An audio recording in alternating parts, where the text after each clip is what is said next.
Found out my sister was secretly meeting with my fiancé, and now their betrayal is tearing our family apart. My name is John and my wife Mary's family is haunted by a history of dementia. Her mom, grandmother, and several relatives on her mother's side slipped into memory issues in their mid to late 50s. Mary's father passed away years ago, and her mom ended up living with us for 4 grueling years. Our own kids were mostly independent by then. Our oldest was grinding through the last year of college, while the younger one had just enlisted. The last 4 years tested everything. Us, our kids, especially our daughter, who tried to escape to college but came home during COVID, and our marriage. Living with someone slowly fading into dementia is absolutely brutal, and it claws at everyone in the home. Mary and I had always spoken about just escaping, taking whatever college funds were left over, pooling our regular savings, selling or renting out the house. We were ready to downsize anyway, quitting work, and just traveling for a year or as long as the money lasted. It was a dream, keeping us afloat while every day in the house chipped away at our sanity. But first, we had to wait for her mother to move into a care home.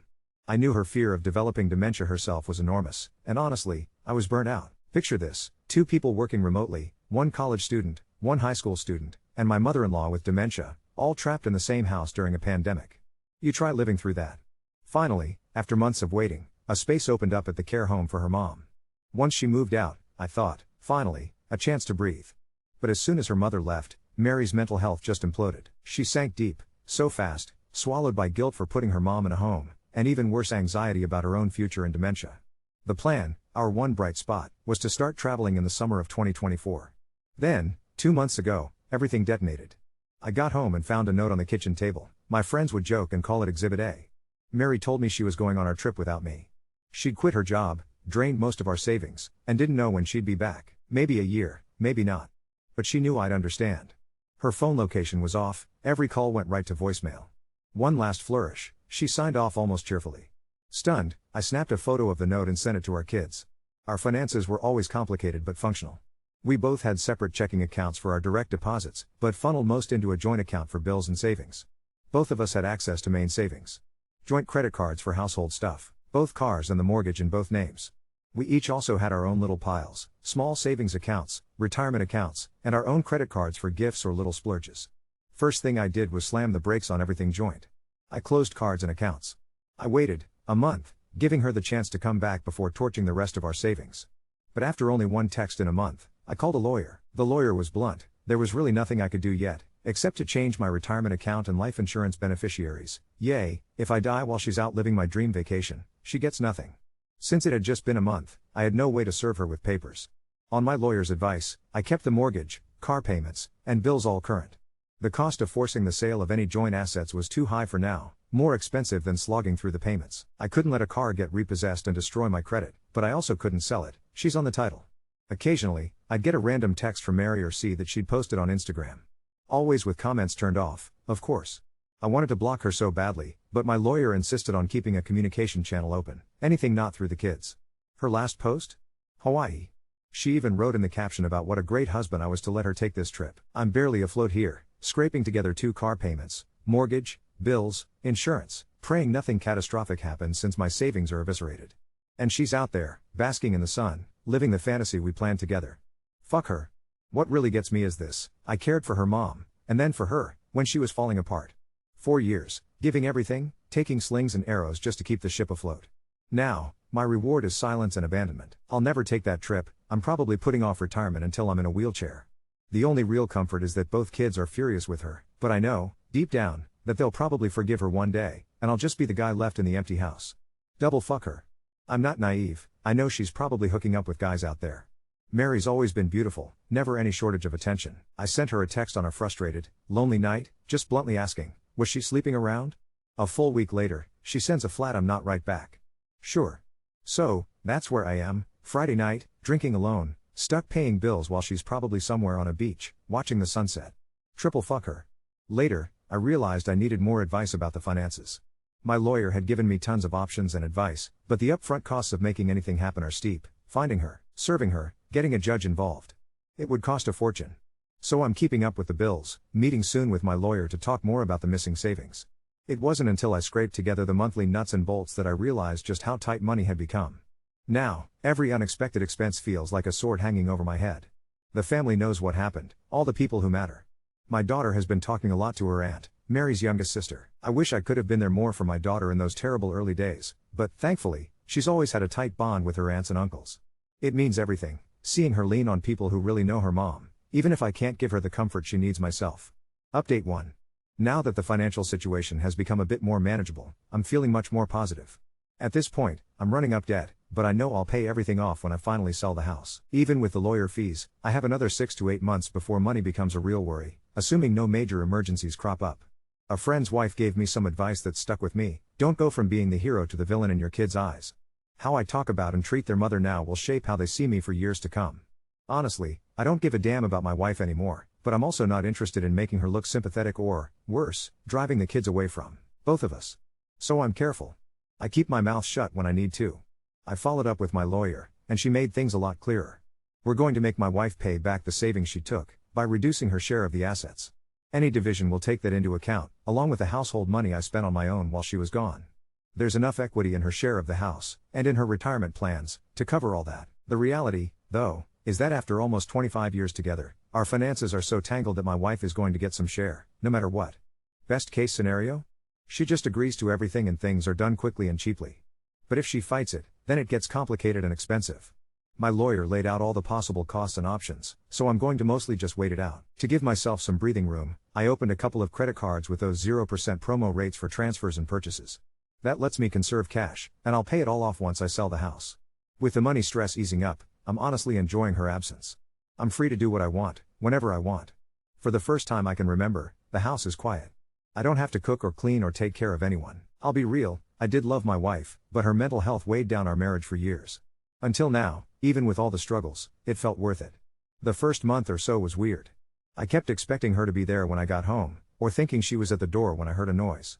I'd check the doorbell camera obsessively. But now, I'm not looking forward to her return, not at all.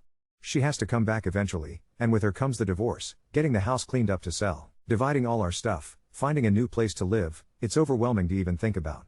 I'm hoping she stays away until after New Year's, but my daughter thinks she'll be back for Christmas, whether to stay or just visit. My lawyer will have the papers ready to serve her as soon as she comes back. With any luck, she'll just agree to the terms and continue her travels. Friends have given me some great advice along the way. People have suggested renting or selling the house, but it's not really possible at the moment. I'd need to fix some things up, and with my kids' rooms still full of their things, I don't want to spend time and effort packing everything up and paying for storage. The amount I'd net from renting after mortgage, rent on a new apartment, and a storage unit just isn't worth it. Somebody suggested a HELOC, and I didn't realize I wouldn't need both of us to apply for that. I might use that option later if I really need more funds, but right now, the promo rates on the credit cards are a better short-term solution, cheaper and easier. Serving my wife divorce papers, or even divorcing her in absentia, is another possibility, but the lawyer fees for cases like that go up exponentially. For now, I'm alright just waiting. I also took a look at the phone bill to figure out where she's been and where she might be going. I noticed she doesn't post on social media until after she leaves a place. Like when she posted from Hawaii, I saw that day she made a call from Los Angeles. She posted about a cruise, and I figured out the dates, thought about serving her at the port, but it ended a few days before she made the post. She even tried adding international calling to her line. I blocked it, and she ended up just removing her phone from our account. So, for now, I'm waiting, watching, and figuring out my next move, but at least I'm free in my own house, and the stress is finally starting to ease. Update 2. My wife texted me in the middle of December to say she'd be home for Christmas. I told her straight up that my daughter and I would be at my brother's. She obviously wasn't welcome. I said I'd leave her car in the driveway and drop the fob in the backyard. There was no way she was allowed in the house unless I was there. She didn't even have keys anymore. So, she ended up spending Christmas with her sister. When we got back and I finally met with her, I made a deliberate decision not to be confrontational. I didn't want to give her the satisfaction of thinking I was angry or hurt, as if I cared enough to feel those things. It was clear that my detachment rattled her. She was visibly bothered that I wouldn't even give her anger. Really, I just wanted her to agree to a divorce. These meetings happened over several occasions, sometimes with our daughter present, sometimes not. Our daughter still isn't ready to see her mom alone. I asked her flat out why she left without telling anyone. She said she didn't want to wait another year, didn't want anyone talking her out of it, didn't want to work anymore, and just needed to go before her mental health declined further. Of course, I suspect the real reason was she didn't want me stopping her from taking our money. She knew I'd step up and handle everything with the kids and the house after she left. We'd actually planned to go together in the summer of 2024, mainly because packing, prepping the house for sale, and getting everything sorted was going to be a massive job. We wanted to make sure our daughter had graduated college, landed a job, and felt settled. Plus, we wanted to make sure we had enough money when we got back, because without a house, cars, or jobs, we were going to need a financial cushion. Finding new ones can take months. At some point, she started doubting if she wanted to return to our old life at all, but never said so out loud to me. She didn't want to work full-time again or buy a house and settle down. She wasn't sure what she wanted, but apparently didn't believe she'd find answers by talking to me. I reminded her that's exactly why we were supposed to take the trip, to figure out together what we wanted next. But she just pulled further away. I asked why she didn't just get divorced before she left, then she wouldn't have needed to sneak around or yank money from our joint savings. She claimed she didn't want a divorce, that her dream was for me to go along with whatever life she figured out for herself. I told her that's not how marriage works. One partner doesn't get to unilaterally decide for the other. After talking with our daughter, her family, and reading my messages and voicemails, she realized I wasn't going to forgive her, which was absolutely correct, so she started trying to visualize a future without me. I secretly hoped she'd say something ridiculous, like she was running off to live in a van and make travel vlogs, or she'd met some guy who needed money to open an ice cream shop in Alaska. Instead, she said she wanted to be a digital nomad, bouncing between cities, working remote part-time jobs, living wherever she liked. She even tried to convince me to join her. But I could never trust her again, and the truth is, I don't love her anymore. That wandering lifestyle might sound fun in theory, but with no job lined up, no family or friends close by, it gets old fast, especially when you're not 20 anymore. Still, I genuinely hope she makes it work, mainly because I don't want her showing up here trying to worm her way back into our lives. So, how are the kids taking this? Our son, who lives in the barracks, wouldn't have seen either of us during her absence anyway. He barely responds to her texts these days. He told me she wanted to see him, but he used being too busy as an excuse to avoid her. My daughter has completely cut off contact with her mom, no talking, no texting. She's furious, especially after realizing this wasn't some nervous breakdown, just her mom being incredibly selfish. If her mother was sticking around, maybe there'd be a path to forgiveness someday, but as things stand, who knows? All I want is for my daughter to be happy, and whatever she wants regarding her relationship with her mother, I'll support it. My wife claims she didn't blow through all the money, or at least that's what she says. I didn't ask, because frankly, I couldn't care less. Even asking would imply I want her back, or that what she did has any bearing on my life now. Still, she says she didn't squander it, although who knows if that's true. She might just be trying to avoid giving our kids even more reasons to resent her. She insists she thinks about the kids and wishes she'd handled things differently. She says leaving to figure herself out was what she needed, but I told her outright, she was just being selfish. When she first left, we were scared something terrible might have happened, that she'd vanished for good. In reality, she's always been self-centered. I told her she was taking the easy route, leaving everyone else to handle the fallout. If she gets sick, she expects the kids to care for her. Goes broke? She'll move in with family. Disappears? Everyone will just eventually forgive her. She actually believes our children or their uncles and aunts would let her move in with them, just like we did with her mom for years. In her vision of the future, the kids are always part of her life. The truth is, that may never be the case, and if so, definitely not in the way it was before. Despite how this all sounds, I'm surprisingly happy with how things turned out. The divorce isn't final, but we've hammered out the big issues: sell the house, split retirement and profits, reconcile what she took and what I covered keeping the household afloat. I'm getting most of what matters to me from the settlement, and soon she'll be out of my life, for the most part. No alimony payments, either, since she's voluntarily earning way less than before. The court won't make me support her, which honestly would have felt like an insult after everything. She isn't my responsibility anymore. If she falls ill or goes bankrupt, that's no longer my problem. I guess I always thought being 50, divorced, with kids out of the house, and starting over would be a nightmare. Turns out, I'm far happier now than I've been in years. I've even thought about dating again, and to my surprise, I'm quite the catch. 50, good job, healthy. I'm definitely not fending women off with a stick, but there's been a lot more attention than I was expecting. Meeting new people has actually been kind of nice. With everything nearly settled, I'll be in a good place financially and only need to worry about myself for the first time in decades. It's not the life I pictured for myself at this age, but, honestly, I'm grateful. In fact, I'm already planning my own little vacation.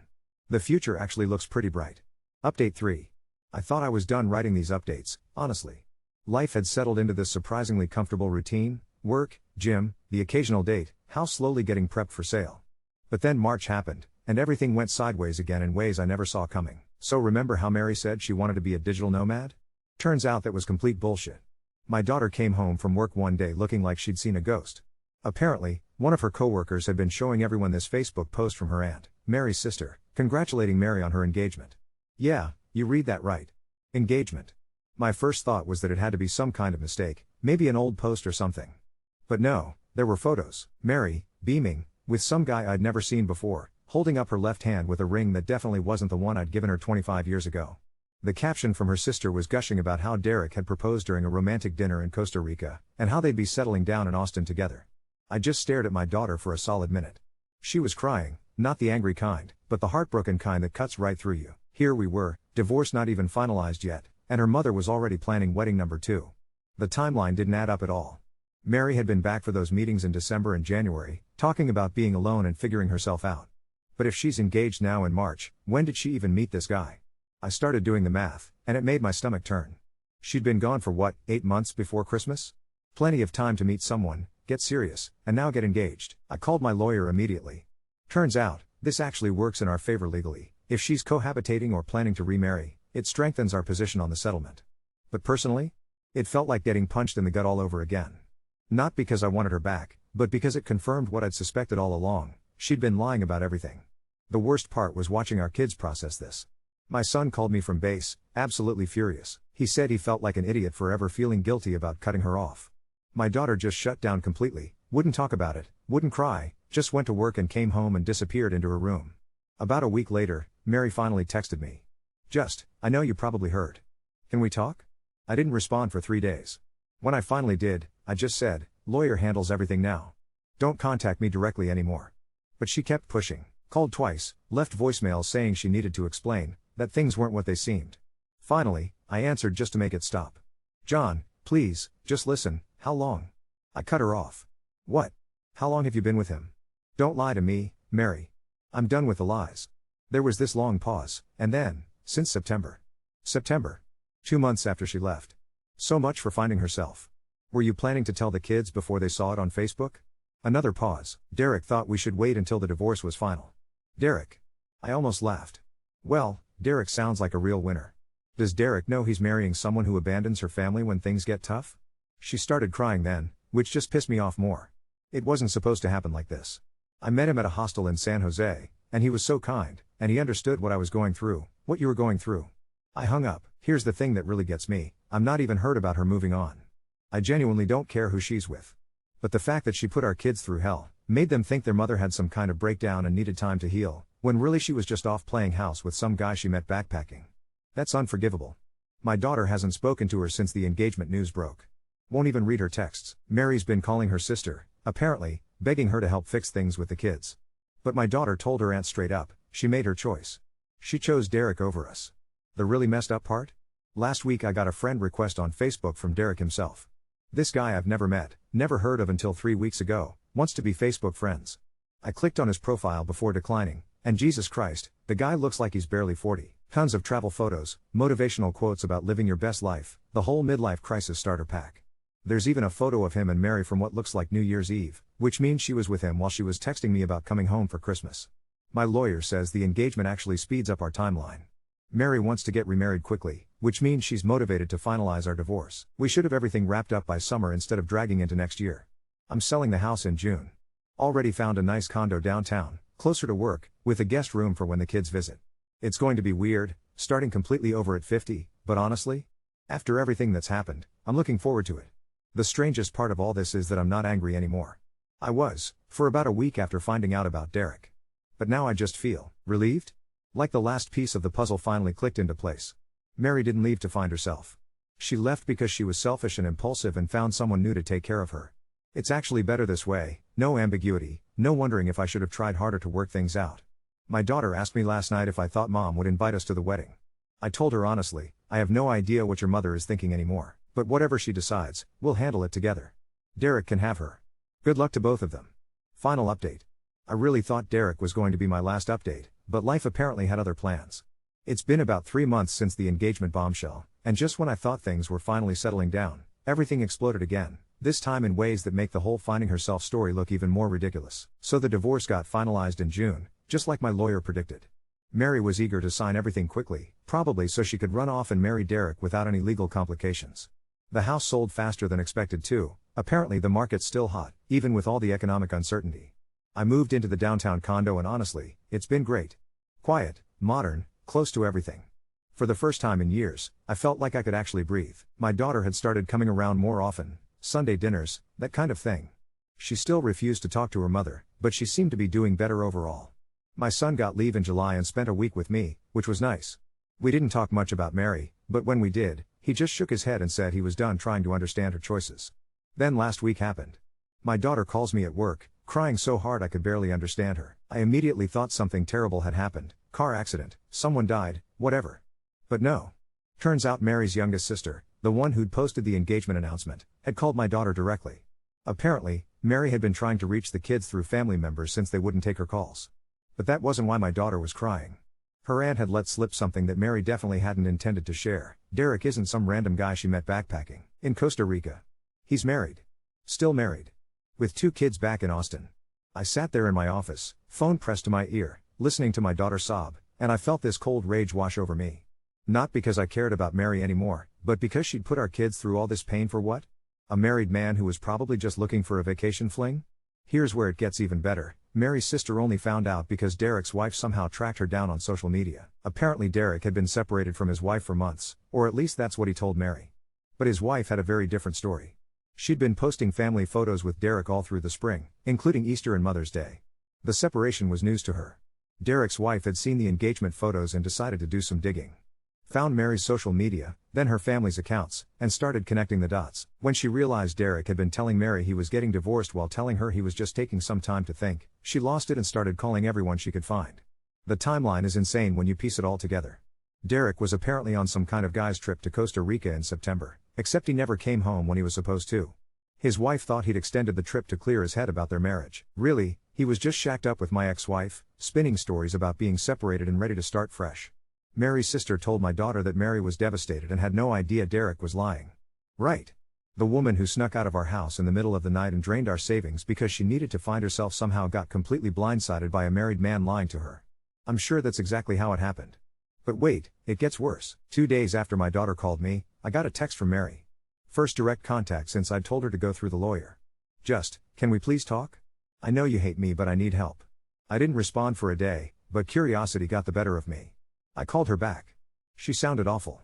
Crying, barely coherent, calling from some airport. Turns out Derek had temporarily moved back in with his wife to work things out for the kids' sake. Left Mary with about 3 weeks' notice and a lease on an apartment in Austin that she couldn't afford on her own. I don't have anywhere to go, she kept saying. I can't go back to my sisters, not after this.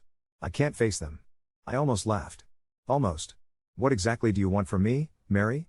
I know I don't deserve it, but could I stay in the guest room for a few weeks? Just until I figure out what to do next? The audacity was breathtaking. After everything, the abandonment, the lies, dragging our kids through emotional hell for her engagement to a married man, she wanted to move into my condo like some kind of wayward college friend. No. John, please, I'm begging you, you made your choices, Mary. You chose Derek over your family. Now Derek chose his wife over you. Figure it out. I hung up and blocked her number. Here's the thing, I actually felt bad for about 10 minutes. Not because I still care about her, but because nobody deserves to get played like that. But then I remembered my daughter crying on the phone, and my son's voice when he said he felt like an idiot for ever feeling guilty about cutting his mother off. Mary created this mess by being selfish and impulsive. She hurt our kids for a fantasy that was built on lies from day one.